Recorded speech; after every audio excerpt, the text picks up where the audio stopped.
Our speaker tonight could be comfortably sitting at home entertaining his grandchildren, but he's not. He's clear across our continent here tonight to speak to us about a pressing issue that is going to affect every single one of us.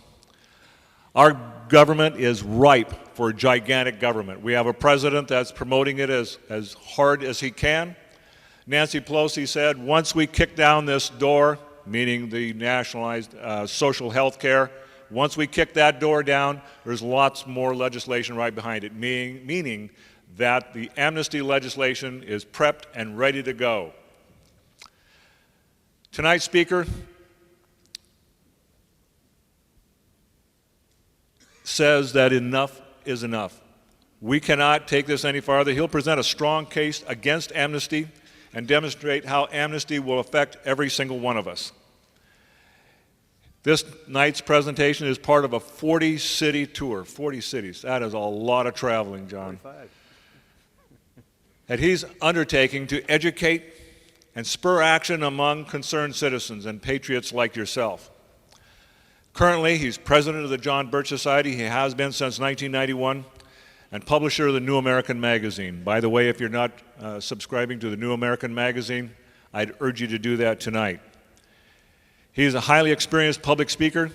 He's a writer and expert on the U.S. Constitution, the author of a number of books and DVDs, including the DVD that every one of us should see and show to our friends and neighbors, Overview. Pick it up back there. It's available. It's a great tool. He's earned wide praise all across the United States for his dedicated work to help and protect and promote individual liberties under the Constitution.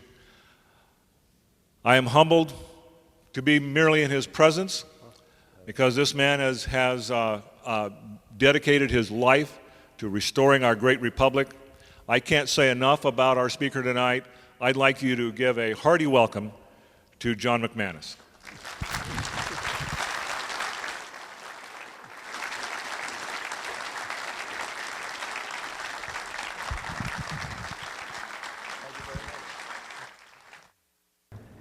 Thank you very much, ladies and gentlemen. Thank you for being here. It's a delight to be back in Idaho. We're here tonight to talk about the immigration problem, stealing the American dream, how illegal immigration affects you. I always like to start off with a little humor. I try, and sometimes I fail, and sometimes I'm good. But I want to tell a story also about the young fellow that went off to Sunday school. And he came home and he said, Mom, he says, you wouldn't believe what a great message they gave us today. This was really terrific. And she said, oh, well, tell me all about it. Tell me all about it. He said, well, it was about the time that the Jewish people were being chased out of Egypt by the Pharaoh's army, and the Pharaohs were chasing them, the army was chasing them down. They got up against the sea, and it was looking bad for them, and they didn't know what was going to happen. It looked worrisome, so they said Moses got on his cell phone, and he called in the Israeli Air Force, and then they called in the ships to come across the sea and pick them up and take them to safety. And his mother said, is that what they told you in Sunday school? Well, he said, well, no, Mom, but if I told you the way they told me, you wouldn't believe it. We're in a situation, my friends, where there are a lot of things happening that a lot of Americans just don't believe it, right? And so we're here tonight to go over some things. And we're going to talk about the illegal immigration problem and how it affects every single one of us. Sometimes people think that this is something that bothers other people. No, it bothers everybody, and we're going to get through that. So here's the illegal immigration problem. Here's a good picture of it. Here they're climbing up the hill, and they're going through the fence and over the fence and under the fence and so forth, and this is going on all across the country. Right? Now, this kind of thing is happening, and a lot of other things are happening in our country because the American people don't understand the Constitution of the United States. Now, I hear a lot of people saying, you know, it's terrible that the current generation is not getting a good instruction in the Constitution. And I say, wait a minute, why do you just say the current generation? How about 3 or 4 generations? How about a lot of people? I can remember going to a private school. I grew up in Brooklyn, New York, a nice small town, but there was a good school there. My parents sent me there. And lo and behold, they got to the part that they talked about the Constitution. They called it civics, I guess. And all I can remember about it is it was boring, boring, boring.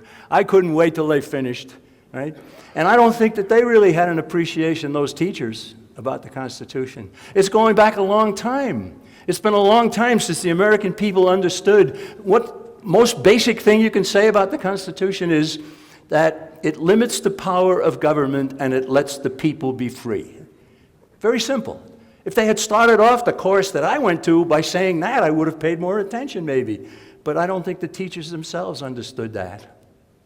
So I'm going to start off here by a little education about the Constitution. I'm going to start off with my favorite part of it.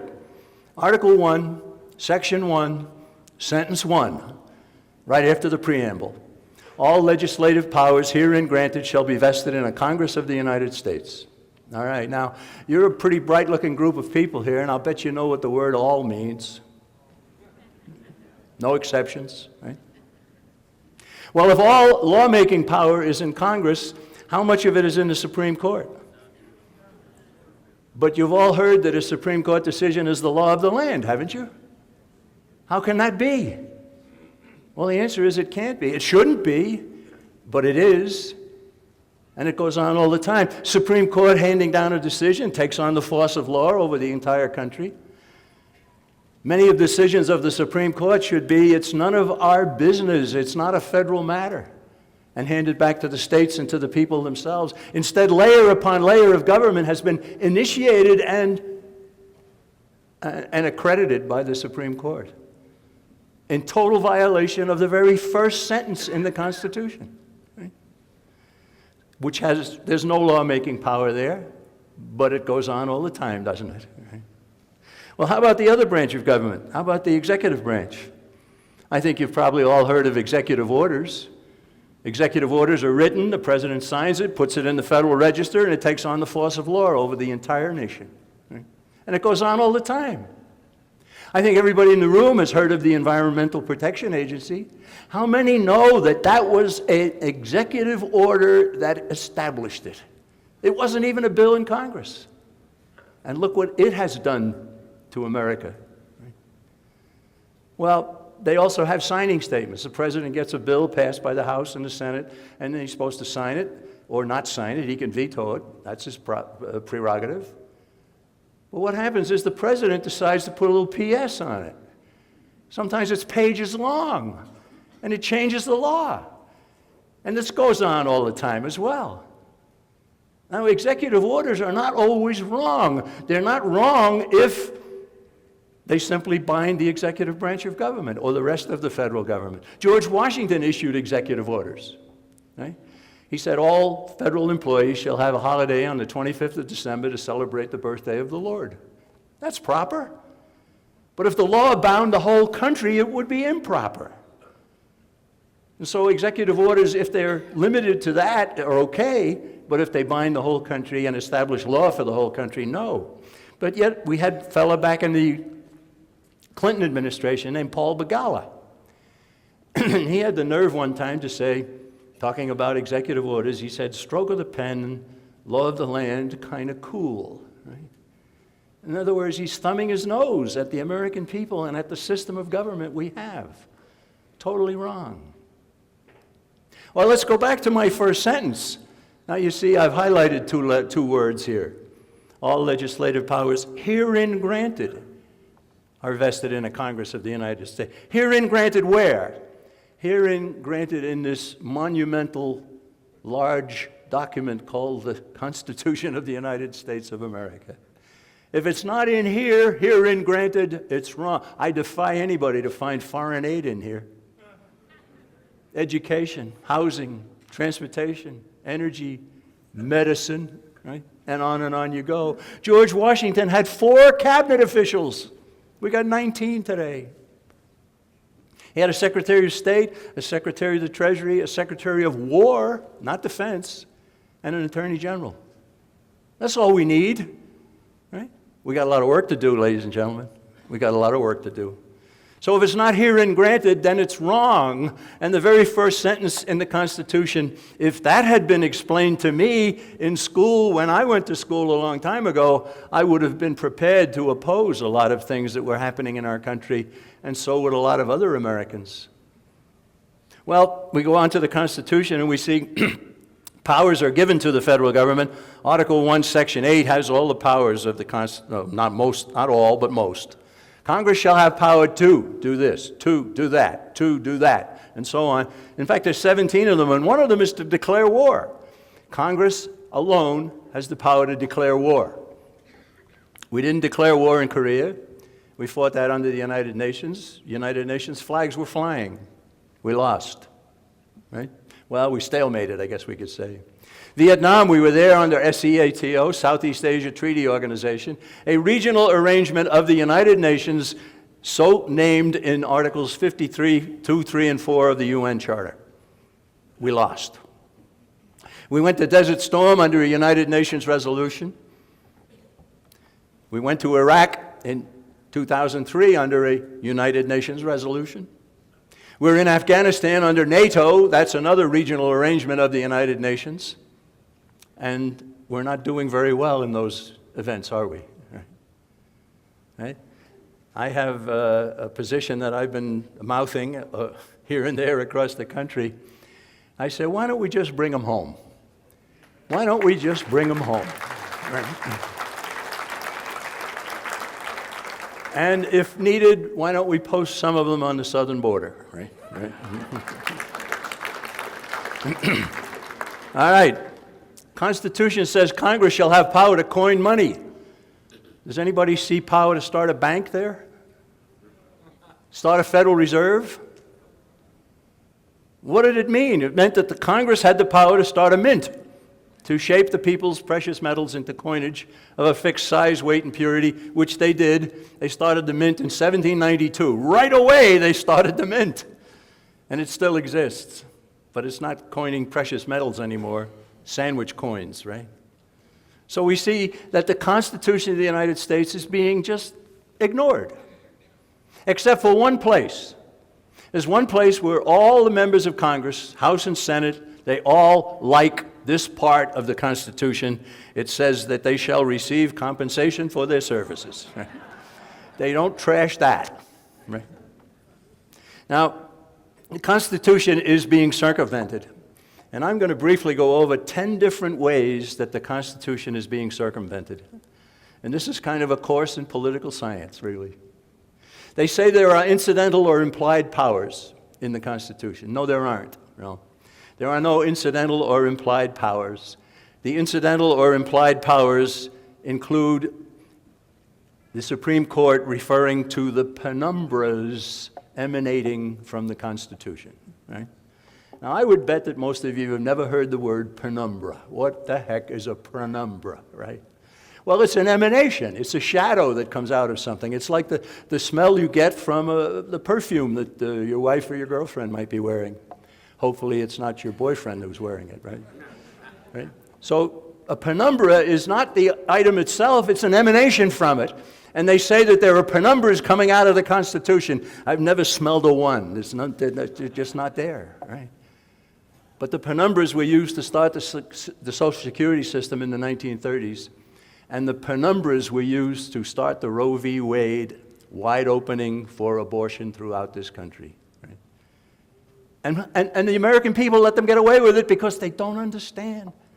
Well, then they say the Constitution says that we have the power to provide for the general welfare, and it does say that. But it doesn't mean that they have the power to take the taxpayers' money and give some of it in welfare to this person or this group or something like that. No, very clear that the founders of our country said that the Constitution will limit the power of government, and if we keep doing that, that will provide for the general welfare. That's what they meant by it.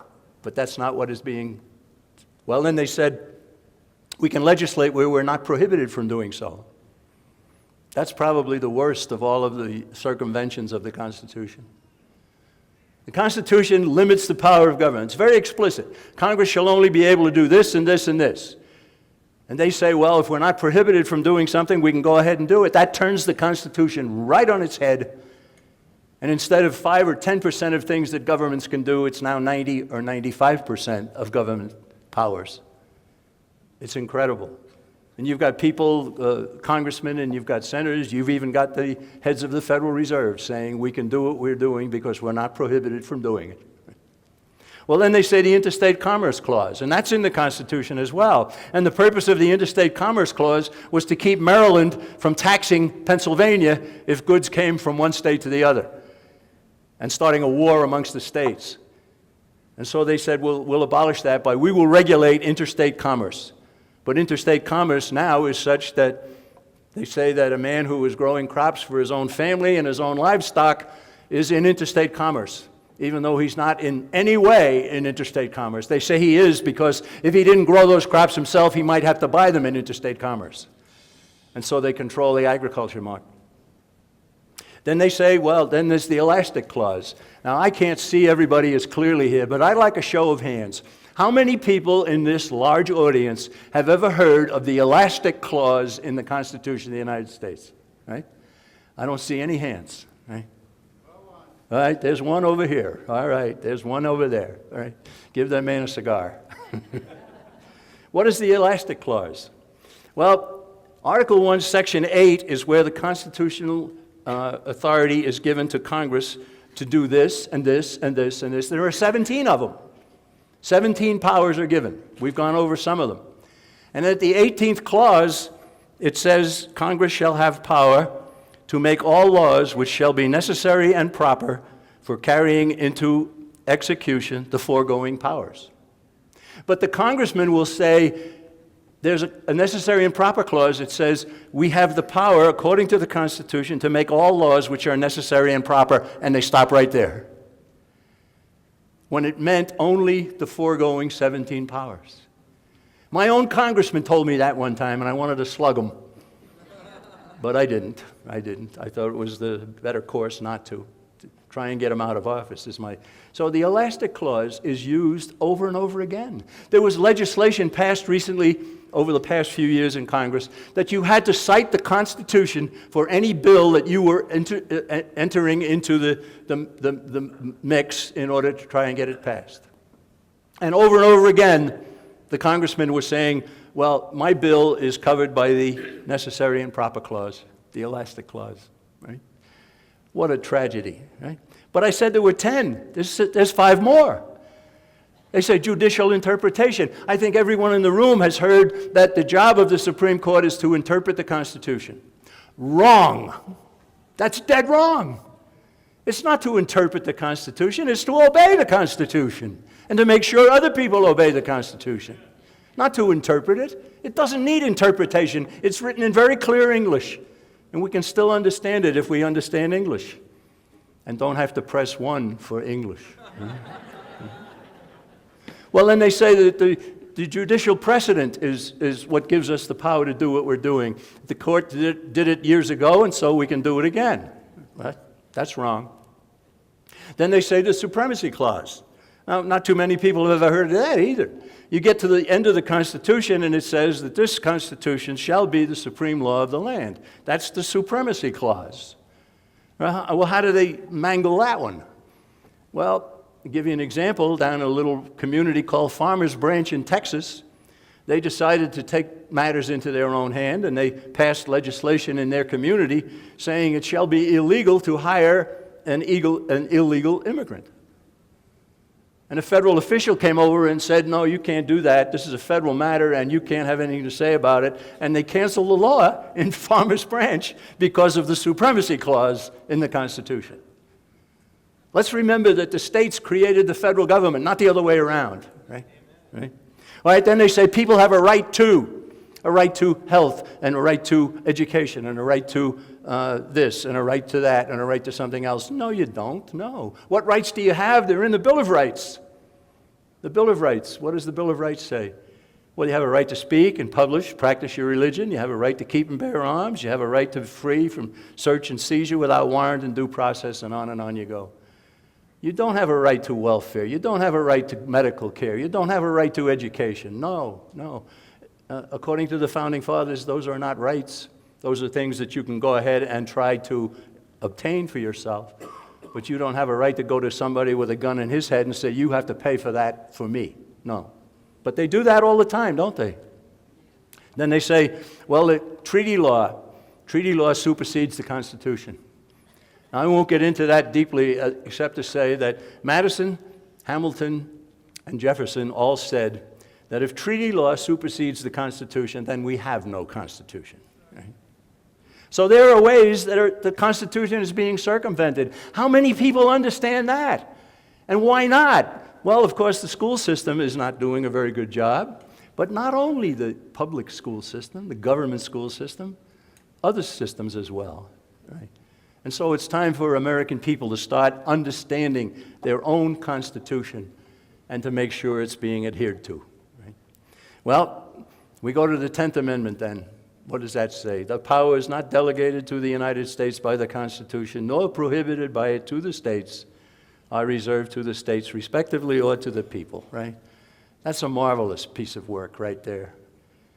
The Constitution's Bill of Rights said, thou shalt not, thou shalt not, thou shalt not, thou shalt not, all the way up to the marvelous 10th Amendment that I like to say. It simply means that if we forgot anything, you can't do that either, right? Right? That's the 10th Amendment. And that's being obliterated, but I'm pleased to see that all across the country there are more people talking about the Constitution. There are more people beginning to realize that the Constitution is not being adhered to, and that's very good development, right? And so we intend to continue to promote that. Now let's get into, first of all, I wrote a booklet called Restoring the Rights of the States and the People Through Respectful Adherence to the U.S. Constitution. How did we get into the fix that we're in regarding this distortion of the Constitution? And we go all the way back to almost the founding of our country for this explanation. And you know, it's funny, I've talked to some lawyers and I've asked them if they studied the Constitution in their constitutional law class, and they said, well, we studied case law. All we studied was what the Supreme Court had said about the Constitution. I said, well, did you even open the Constitution in that whole course? No, I guess we didn't, right? I said, well, you were defrauded. And they now understand that, right? So we're thinking of reissuing this booklet with a new title. What They Don't Teach in Law School would be the new title, right? Right. All right, let's talk about something else that's in the Constitution. Article 4, Section 4. The United States shall protect each of them, the states, from invasion.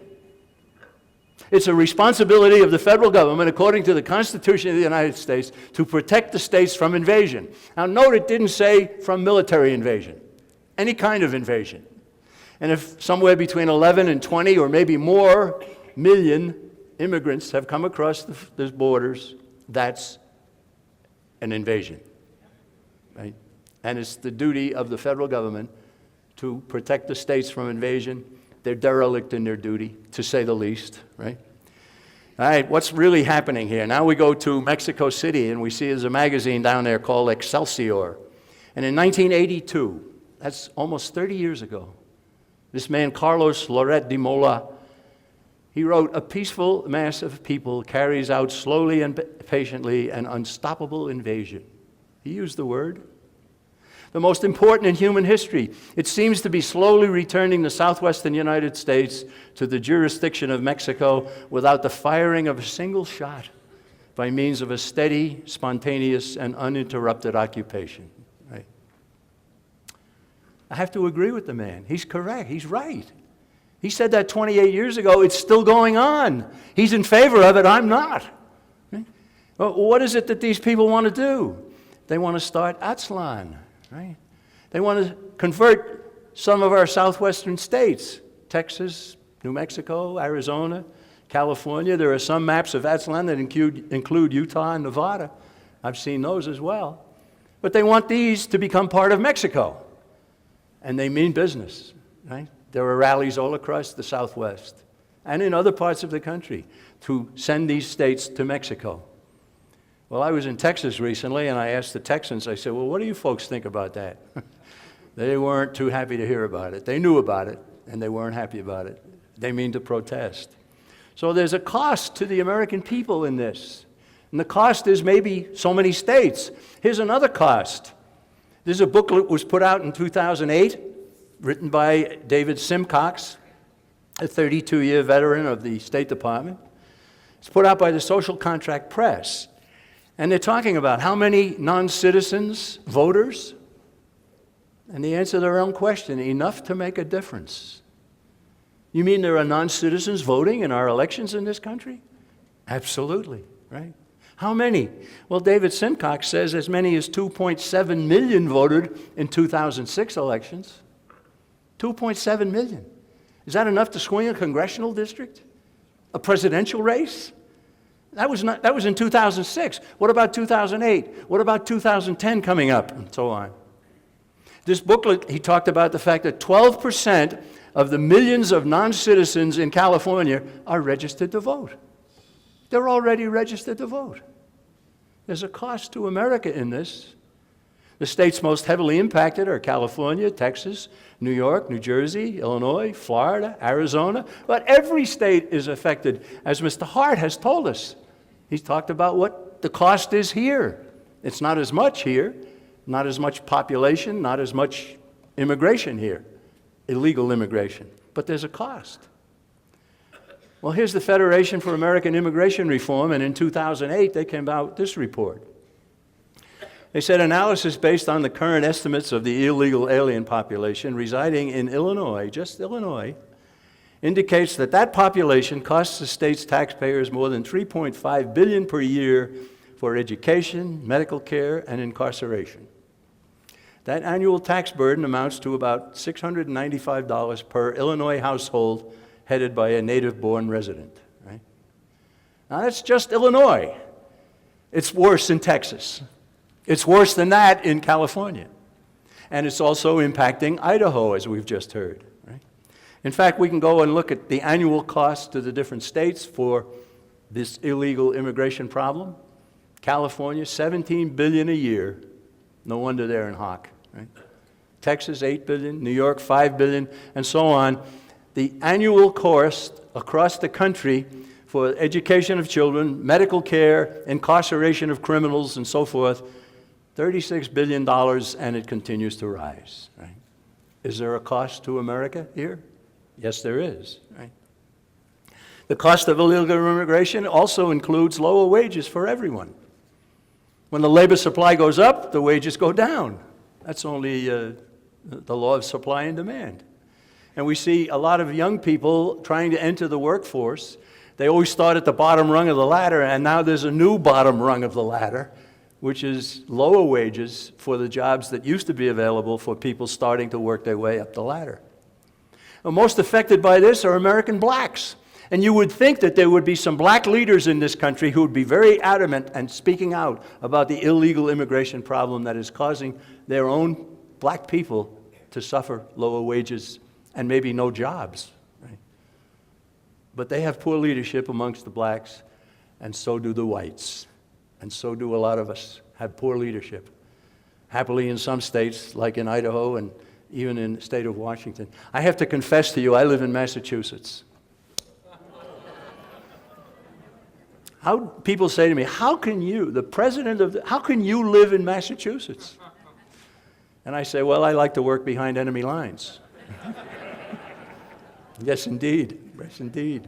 So there's another cost here. Now, here's a cost. The Immigration and Naturalization Service of the United States government has said this: illegal aliens are involved in 1/3 of the rapes and murders and 1/4 of the burglaries in San Diego County. In Orange County, right next door, they account for over half the homicides. Aliens are responsible for about 90% of the narcotics traffic. 400 illegal aliens a month are added to the California prison system for various crimes. Well, ladies and gentlemen, that was in 1987. Is the situation any better today? Not really, no. In fact, it's so bad that the California authorities, with their jails bulging,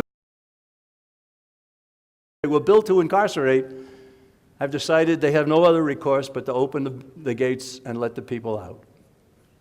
Now, all those people coming out of the jails didn't become Boy Scouts overnight. Right? Is there more crime? Is there more potential for crime? Absolutely. There's another cost there. Okay, let's go back and start talking about some illegal immigration acts some immigration control acts and so forth. And I didn't put it on the chart here, but there was an act in 1921 that established quotas for people coming into our country, said that there'd be anybody with communicable disease would be put on a boat and sent back, right? And that was repeated in the McCarran-Walter Act of 1952. Quotas to maintain the national culture. Well, what does that mean? Well, that means that if they decided that somewhere around 25% of the people who are living in our country are of English-Irish descent, then 25% of those coming in as immigrants would be from England and Ireland. And if 15% were coming from Italy, then 15% of the people coming in would be from Italy, to maintain the national culture, which is a very smart thing to do. But it was called racism right from the start. Right? It's not racism, it's good sense. They also said in the McCarran-Walter Act of 1952, a physical exam for all entrants. If you had a communicable disease, back on the boat, back across the sea, you're out of here. Right? Good sense. Right? McCarran was a senator from Nevada, Walter a congressman from Pennsylvania. And they said fewer than 200,000 annually is all we want to take in. Right? Well, the McCarran-Walter Act began to be attacked all during the 60s. And finally, in 1965, the Hart-Celler Immigration and Nationality Act was passed. Hart was a senator from Michigan, Celler a senator from New York, from less than 200,000 to over 1 million annually, right? And most of them coming from third world countries. This was promoted by the Kennedy brothers. John before he died, and then Robert and Ted after their brother had been slain. Major backer was Senator Ted Kennedy, and he stated, the ethnic mix of the country will not be upset by taking in 1 million annually from third world countries. You're not going to, right? Well, it may have been the first lie he told, but it wasn't the last, right? So we finally move up, and now Kennedy is the author of an act, the Kennedy Refugee Act of 1980. It undermined McCarran-Walter even more so, and it applied a United Nations created category of refugees. They actually went to the United Nations and asked them, who should we take into our country? You tell us. I want you to know that the United Nations is not your friend. Right? I don't think I have to say that here. Right? But isn't that incredible? Right? Well, they tripled the immigration totals, and the chief beneficiary, or not the chief, but one of the first beneficiaries of the Kennedy Refugee Act of 1980 was Fidel Castro. He dumped his undesirables into our country. He sent here criminals. He sent here people who had illnesses. He sent his demented people here. He sent the people he didn't want. He sent them here through Mariel Port City on the north coast of Cuba, and they came to the United States, and Castro must have laughed himself silly. Right? He got rid of his undesirables. He sent them to Uncle Sam. Right? Right? Well, we move on now. We get up to the Simpson-Mazzoli Act of 1986, and we see Simpson as a Wyoming senator, and Mazzoli is a congressman from Kentucky. And this was the first Amnesty Act. They allowed amnesty for 2.7 million that they said were here. Well, 2.7 million amnesty. It was signed by Ronald Reagan, and it was permitted. And it spurred a huge wave of people crossing the border. A lot of people said, well, they gave amnesty to a lot, so let's get into the States, they'll do it again. And it certainly didn't stop people coming here. It spurred an enormous increase in benefit costs and an enormous increase in people coming across the border. And other things happened along the way, but we finally get up to 2006. And you may recall in 2006, there were demonstrations across the country by Mexican immigrants mostly, some of them legal, most of them illegal. And here they were flying the Mexican flags, flying the U.S. flag upside down, chanting and yelling and screaming, right? And they had more pictures here, and here's one sign that was kind of common: today we march, tomorrow we vote, right? Human beings are not illegal. Well, that's true, but human beings can be illegal immigrants, can't they? Well, this was all over television. This is the time when they actually came out with a new Star-Spangled Banner. And it wasn't a translation into Spanish, it was new wording. And it angered a lot of Americans, justifiably angered. So President Bush went on television and he delivered a speech. And he said he was going to control the border, he was going to build a high-tech fence, he's going to add the National Guard, confront drug traffic and crime, oppose amnesty, and enact comprehensive immigration reform. Now, we put the word comprehensive in quotation marks there because it should be spelled A-M-N-E-S-T-Y. Every time you see the word comprehensive in an immigration bill, it means amnesty. Right? So here was his big speech, and he quieted some of the opposition to this, so on. But what happened? Well, did he control the border? Well, no. He had already gotten together with Fox in Mexico and Martin from Canada at Baylor University in 2005. They set up the Security and Prosperity Partnership, right? And they started talking about building the North American Union, right? The North American Union, which would be unifying three countries into one. And so George Bush was going to control the border by abolishing the border. And that's exactly what was going on here. And the American people were being deceived. Well, what about the high-tech fence? Did that go in? Well, no. I mean, it was finally discovered to be laughable, and they stopped building it. Right? He added some National Guard troops, but he kept them 12 and 15 miles away from the border. What good did they do? Nothing. I see where Obama has just decided to send 1,200 National Guard troops down to the border. I don't know whether they'll go to the border or whether they'll do the same thing that Bush's troops did. Nothing. Did they confront the drug and traffic and the crime problem? No. It got worse. Did they oppose amnesty? No. Comprehensive is what they wanted. Comprehensive means amnesty. So here we have them now. We have them, Fox and Martin and Bush. They met in Waco, and then they met in Montebello in Canada. They met in Cancun. They met in several other places. I went to the meeting in Montebello in Canada, and I got tear gassed. I couldn't get near the hotel. Right? They had all kinds of armed guards around there with their shields and their masks and their clubs, and they're getting ready to club me, but they didn't club me, they just gassed me. Right? The last time I remembered being gassed when I was in the Marine Corps. And they put us all in a room, and they said, you have to sing the Marine Corps hymn as soon as we start pumping in the tear gas. Well, you can imagine how fast we sang the Marine Corps hymn. Right? And we got out of there as quickly as we could. But tear gas is no fun. Right? So I got another taste of it up there. Now this guy, Vicente Fox, I used to say about him, people would come to me and say, you know, if there are 20 million illegal immigrants in this country, you can't deport 20 million people. Now this Council on Foreign Relations is something I'm not going to dwell on, but simply to say that if you haven't read The Shadows of Power by James Perloff, you need it. This is the history of the Council on Foreign Relations. This will make you understand an awful lot of things that are going on and have been going on since that organization was founded in 1921. Right?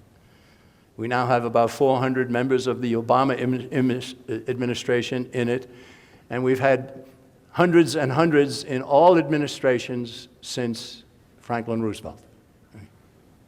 And these are the people that are running our country.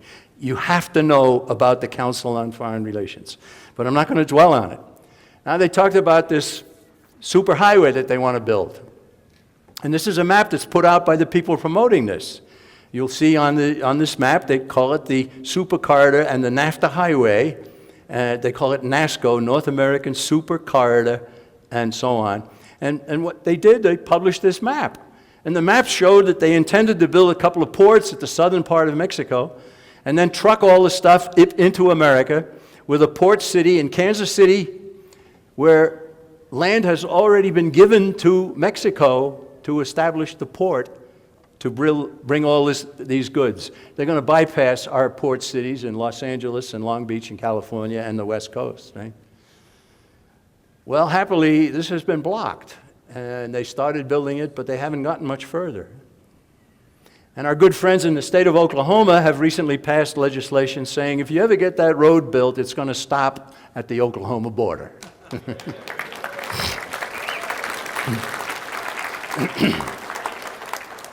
Well, there was a poet one time who said, "Not yet, O freedom, close thine eyes in slumber, for thy enemy never sleeps." Right?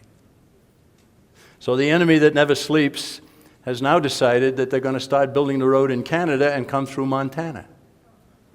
And they're going to, instead of going up through Mexico, they're going to have a new route from Mexico through Arizona. Right? They never sleep. Right? We have to be constantly on guard. Now, there are things that we can do to forestall this, and we'll get to that before we finish.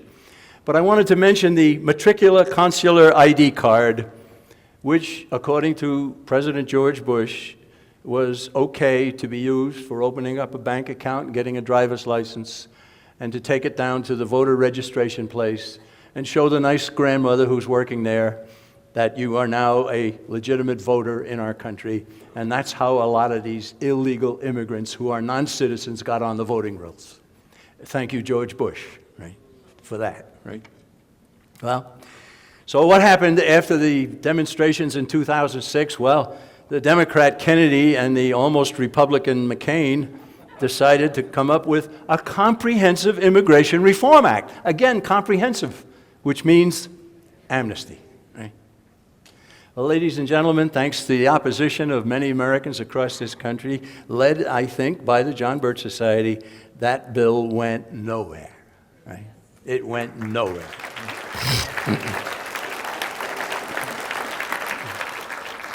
So, where are we today? Well, we move ahead now and we see that a comprehensive immigration reform for America's Security and Prosperity Act was introduced in late 2009 by Congressman Gutierrez of Illinois and Ortiz of Texas. Was it for amnesty? Of course it was. They said comprehensive. Was it for security and prosperity? No, no. But it's nice to put those words in. You think you can con some people into accepting it, right? Well, ladies and gentlemen, that bill has 94 co-sponsors, right? And Gutierrez from Illinois has been chiding President Obama, who promised that he would deal with this problem in the first year of his administration. He didn't do it. Gutierrez is reminding him and prodding him, you said you would do this, it's time. So Obama has now come out and said that he intends to push this through very quickly, even before the summer, if he can do it. Right? So we got to be careful. We got to see that this doesn't happen. I was down in Texas recently, where Ortiz is from, and I met a man who came to my talk. He's a Hispanic American, a legal citizen in our country, and he's running for the seat held by Ortiz.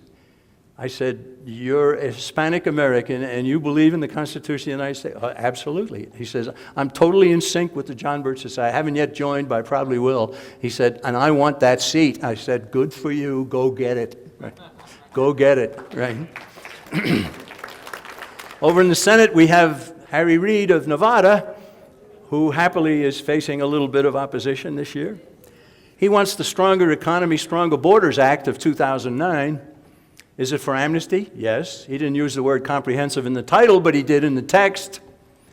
Is it for stronger borders? No. But he said in his text that it was for other purposes. What might those other purposes be? Get those people on the voting rolls so that next time I go, I don't have to worry about I'll have more people voting for me. Right? And then we have over in New York, we have Schumer and the Democrat, and we have another almost Republican named Graham. People in South Carolina are calling him Gramnesty.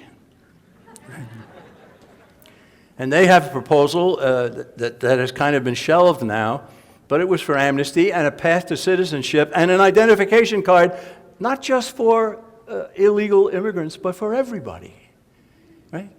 And I'm reminded of the old movies I used to see of the Gestapo going up to a German and saying, your papers, please, right? Right? Is that going to happen to America? Well, these people would have that happen. They got to be stopped. Well, Schumer has now teamed up with Lieberman from Connecticut and Menendez from New Jersey, and they're proposing another new amnesty bill. All right, now here's a magazine called The Social Contract. These are the people that put out that booklet that I showed you. How many illegal immigrants are voting enough to make a difference, right? The Social Contract. These are good people. And here they have an article about immigration reform in the Obama administration. And you see the president there before he was president in July of 2008. He wasn't yet president. And he's standing before a group whose initials are NCLR. He's saying, I will be a president who stands with you and fights for you and walks with you every step of the way. I fought with you in the Senate for comprehensive immigration reform, and I will make it a top priority in my first year as president, right? So he's speaking to this group, NCLR, National Council for La Raza. La Raza means the race, right? We're not supposed to be race conscious in this country, right? In fact, I don't want anybody to be race conscious. I want to judge people by themselves, right? But Obama seems to think it's okay to go and speak to a group that's promoting the race, right? I don't think he went to any white supremacy groups, right? The National Council of La Raza, it means the race. He actually told those people during that speech, the race, La Raza means the people. No, it doesn't, Mr. Obama. No, it doesn't. La Raza has received millions in federal grants, major funding from the Ford Foundation and other foundations. One of their members is the new Supreme Court Justice, Sonia Sotomayor, right? They fund Micha. I don't know what the whole thing is, but the C is Chicano, right? And Micha says everything for the race, nothing outside the race, and they talk about Reconquista, where they say non-Chicanos would have to be expelled. Well, let me tell you, the people in Texas didn't take kindly to that, right? No. But this is going on, and this is the president of all the people? No. The president of all the socialists and all the pro-communists and all of the liberals and so on. Now here's a magazine called Whistleblower. It's put out by the WorldNet Daily. And a recent issue that they had was quite good on the subject of stealing the next election. And they talked in this about amnesty and universal voter registration and felons voting and operatives planted and Team Obama's strategy for maintaining permanent power by getting more of these people on the voting rolls. Right? And here's a man named Eliseo Medina. He's one of the top officials of the Service Employees International Union, a fairly new union that has sprung up and has millions of members. The people who work in the hotels and the restaurants and service industry and so on. And Medina said, can you imagine 8 million new voters who care about our issues and will be voting? Right? You can see him almost drooling. He's so happy about the prospect. We will be creating a government coalition for the long term, not just for an election cycle, right? They mean business. Here he is. Here's Eliseo Medina. He happens to be a member of the Democratic Socialists of America. And the Democratic Socialists of America are part of the Socialist International. And the Socialist International is an organization that was founded by Karl Marx way back in the 1860s. Here's the Socialist International, founded by Marx. It was led by Lenin, who called it the Communist International in the 1920s. And then they went back to the name Socialist International. It's today headquartered in London. And the goal, the ultimate objective of the parties of the Socialist International is nothing less than world government. Membership of the United Nations must be made universal. Imagine, made universal. This is what they want for our country. Right? Now, I know a lot of Americans who think that the word socialism has something to do with sociability. No, no. Socialism is deadly.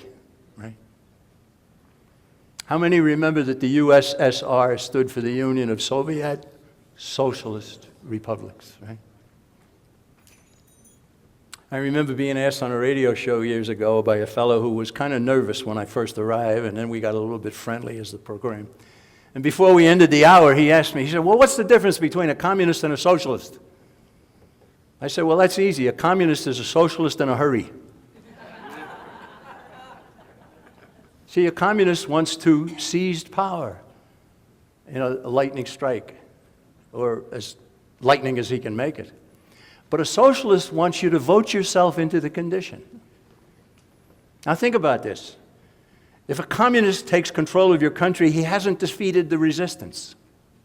But if a socialist can get you to vote yourself into the condition, he has defeated the resistance. Socialism is more deadly than communism. And that's what these people are promoting.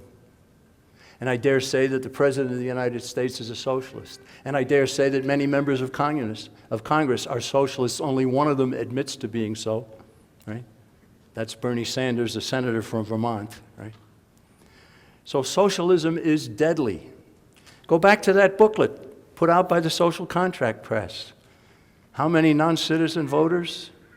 Enough to make a difference. Amnesty would worsen the problem, right? It's got to be stopped. It's got to be blocked, right? The legal immigration growth in our country. This is legal immigration.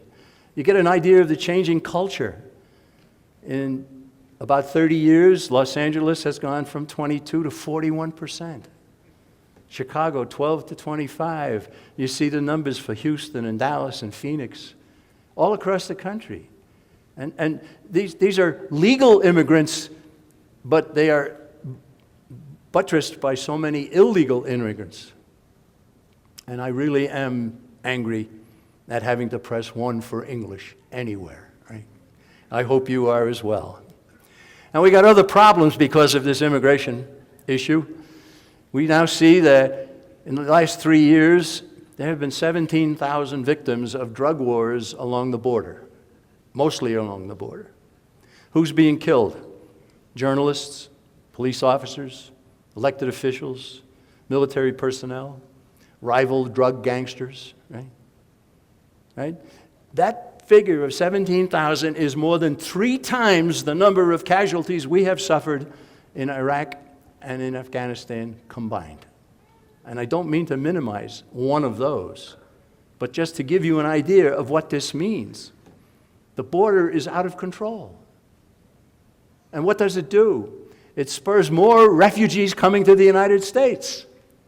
And among those refugees, we now find out, courtesy of a television group that went from Atlanta over to Arizona and came back with information about what they call OTMs. These are people coming across the border who are other than Mexicans, right? And who were they? Well, this was a government report that had been put out and hadn't really been shared, but this fellow from the Atlanta television station got a copy of it. And they're coming from Afghanistan and Iraq and Iran and Yemen and the places in the country where we know that this Al-Qaeda exists and where they're sending their people into our country, and they're coming in through Mexico. Right? Incredible. It spurs more refugees to the United States, including the losers in any of the drug battles that are going on there. I was in Midland, Texas not too long ago, and I heard on the radio that there had been a skirmish among 2 rival drug gangs down in Mexico, and the losers fled into the United States and were now in Midland, Texas. And I told my friends in Midland, lock up your daughter and your wife, put a bolt on your door, and make sure. Right? Well, a few years ago, they started the $1.3 billion Merida Initiative, giving money to the government in Mexico so that they could fight the drug war and they could fight the crime and so forth. Now, I happen to believe that there might be a little corruption in the government in Mexico City.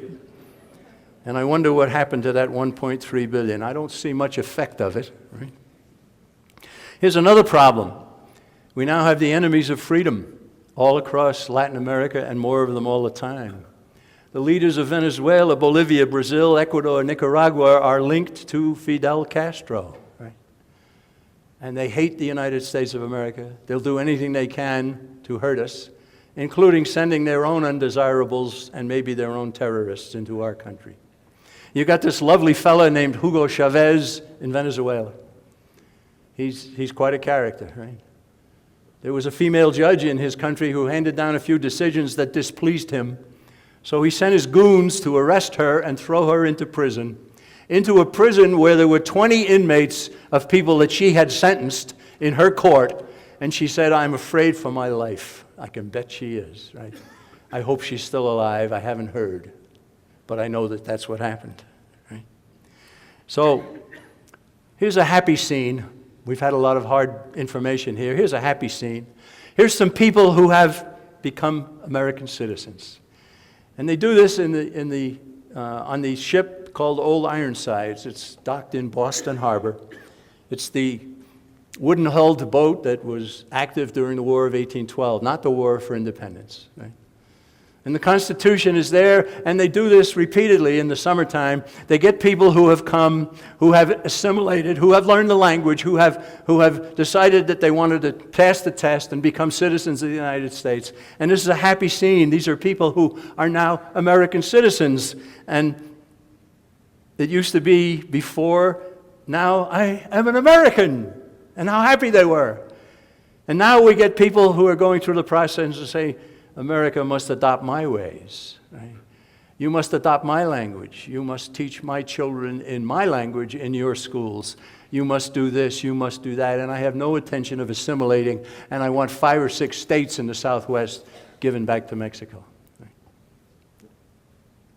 We're losing it. We're losing this battle. We've got to stop losing. I, for one, don't want to lose anything. I want to go back.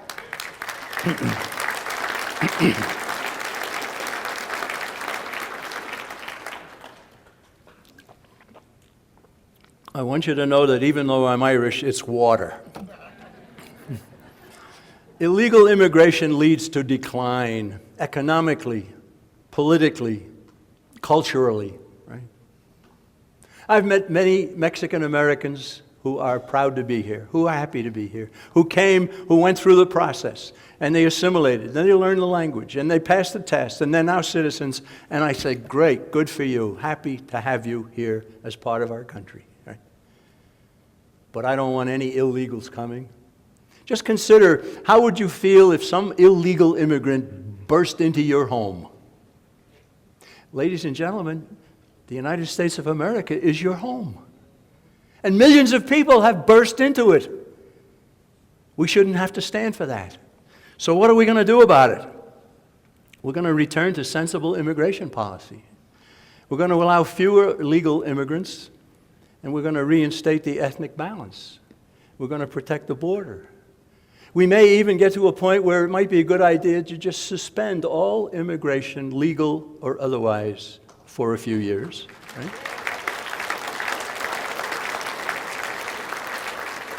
Americans must demand no more amnesty, enforcement of existing laws. There are laws at the federal level against document fraud, against the hiring of illegals. We must terminate the anchor baby loophole. Right? In case there's somebody who doesn't know what that is, it's when a Mexican woman has a baby here and the baby that day is a citizen, which is a total distortion of what the Constitution of the United States intended. Right? We end the freebies, welfare, education, medical care, and so forth. And I contend that if we ended the freebies, most of them would go home. Right? And the federal government must obey its command in the Constitution of the United States to protect this nation from invasion. Right? So that's what we must demand. All right, how are we going to get about doing it? All right, what's the recourse? What's the plan of the John Birch Society? Right? You have a right to ask that. Do you have a plan? Yeah, we have a plan. We go back to the Constitution, and we see Article 1, Section 7, all bills for raising revenue shall originate in the House of Representatives. Right? That means that if the House of Representatives will not originate a bill for foreign aid, medical care, education, housing, anything you can think of, that's it. The power of the purse is in the House. A majority in the House is 218. I made this point on a television show, and I was on with Judge Napolitano, who I think is doing a pretty good job, right? And I made this point, and there was a third fellow on the panel there, and he interrupted, and he said, Mr. McManus, that's blue sky. That's too much of a hill to climb. It's impractical to think you can get 218 people of the stripe of Ron Paul or something like that. And I said, wait a minute, hold on. You missed the whole point. Let me continue. What I say is this, that if 8 or 10 or 12 more Ron Paul types can get elected to the House of Representatives, the momentum will shift. And a lot of the people that we call the wet finger brigade, they wet the finger and they find out which way the wind is blowing. They know that's the cold side of the finger, right? And they say to themselves, well, I want to get reelected and the momentum has changed. I'm going to go that way instead of going that way. And ladies and gentlemen, that is doable. That can be done. The momentum can shift. And that's what we recommend. So we start taking our country back through the House of Representatives, and then the Senate, and then the presidency, and then maybe even the Supreme Court. Right? Right. Maybe even the Supreme Court. Right? And maybe even the New York Times eventually. Right? Right. I can't stress to you, ladies and gentlemen, that this is doable. And I've traveled the country, and I know that across the United States of America today, there are people who fit what I have described running for Congress seats. They're running as Republicans, they're running as independents, they're running as Constitution Party, they're running occasionally even as a Democrat, right? And it doesn't matter. Democrat and Republican, what's the difference? Table manners. And I don't know who's got better, right? Okay? It doesn't matter.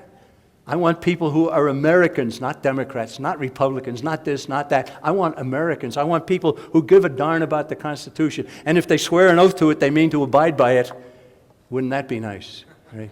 Wouldn't that be nice? So this is doable, right? Now I want to close here with a little mention of a fellow named Valens. He was the Roman emperor way back in the 4th century. And Valens made a mistake. He decided that he needed more troops for his army and more people to harvest the crops. So he opened the gates for the Goths and the Visigoths to come into the Roman territories. They did. They seized power. They overwhelmed the Roman armies. They had a famous battle at Hadrianople. Valens himself was killed. They marched on and they went to Rome, and the Roman Empire died. Right? Now Valens had made a mistake. Right? Opening up the borders as he did. The Roman Empire was dying at the time, but this certainly speeded the process. Well, how about our country? We've opened the gates for immigrants.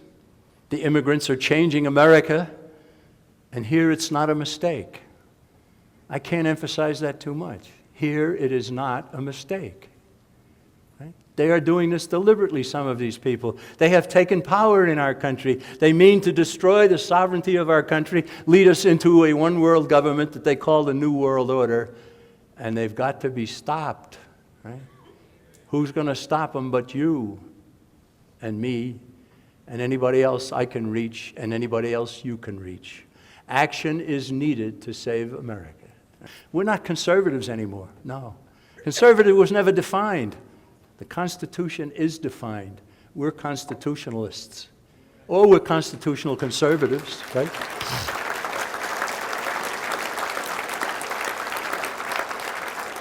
We believe in a Constitution of the United States to limit the government, and we believe in the 10 Commandments to limit the people.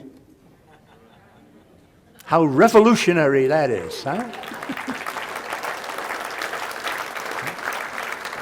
You see, if the Constitution of the United States were fully enforced as it's written, the government of the United States would be 20% its size and 20% its cost. Right? And there would be none of the things that we oppose going on. Well, how about the 10 Commandments? Well, we won't force that on anybody. We want it freely accepted. And a lot of people are willing to do that, even though they know they stumble. Every one of us stumbles a little bit along the way, and then we have to get back and so on. Well, you know, there's a parallel. The Constitution of the United States has that famous Bill of Rights, thou shalt not, thou shalt not, thou shalt not. And the 10 Commandments, well, what do you know? It says thou shalt not, thou shalt not, thou shalt not. Do you think the Founding Fathers knew a little bit about the 10 Commandments? Yeah. Yeah, they did. So there's a definition of the John Birch Society. We believe in the Constitution, we believe in the 10 Commandments, and we believe in action, right? We believe in more than holding a sign on a street corner. We believe in more than just talking with one another. We believe in action. We have an action program. The action program I've described to you, Article 1, Section 7, take power back in the House of Representatives. That's the start, right? And it can be done, all right? Here's our headquarters, Appleton, Wisconsin.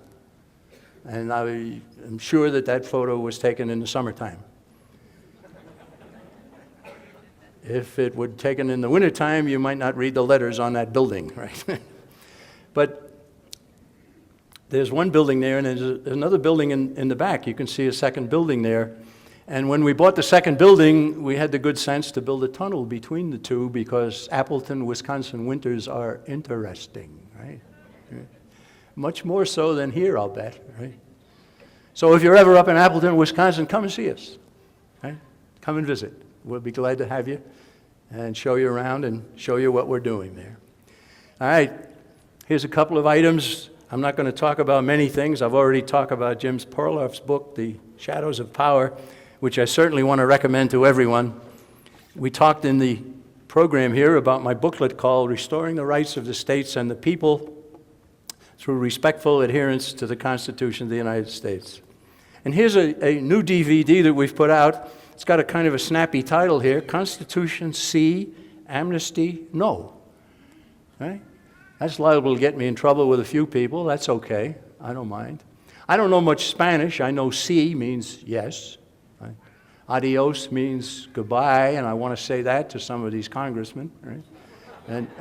And a few other words that I know in Spanish. I don't know too many. Right? Here's an article called Heading for Home or for Amnesty, and it's written by himself, as the Irish would say, by himself. Right? And it's got a lot of the information that I've talked about here tonight. So what do we finally end up with? We finally end up with a picture of Robert Welch, the man who founded the John Birch Society. Now you all have a program, or at least I hope you do, and you'll find in the program, you'll find a copy of the application for membership, right? Please use it, right? Now if you're in the Tea Party movement or the 9/12 movement, or stay there. I'm not saying no, don't quit that, but join the John Birch Society too. You'll see a difference. You'll see the depth and the perspective and the understanding and the historical ability of the society to put things in context, more so than all of these other groups, and they're all good. I'm glad to see them. They're all awakening Americans to a very severe problem that we have in our country, and I'm anxious to see that happen more and more. Right? So there's our program. Now, at the end of the many meetings that he conducted, Robert Welch did, he started in December of 1958. He died in January of 1985. I had the good fortune of working alongside him for a good dozen years. It was quite a delight. He became almost like a father to me. And he chewed me out occasionally, when I deserved it. I'll tell you a funny story. Big wall of books in his office. And one day I screwed up my courage and I asked if I could borrow that book over there, and he said no. I said, I don't want to steal it, I just want to borrow it. He said, how do you think I got all those books, Jack? And then he let me borrow it. He was a wonderful man. He'll go down as one of the greatest of Americans, I'm sure. And so I salute him, and I salute you for coming and listening to what I have to say. And I end the program as he ended so many of his over many years, when he said, come join us in our proud companionship and in our epic undertaking. Thank you very much.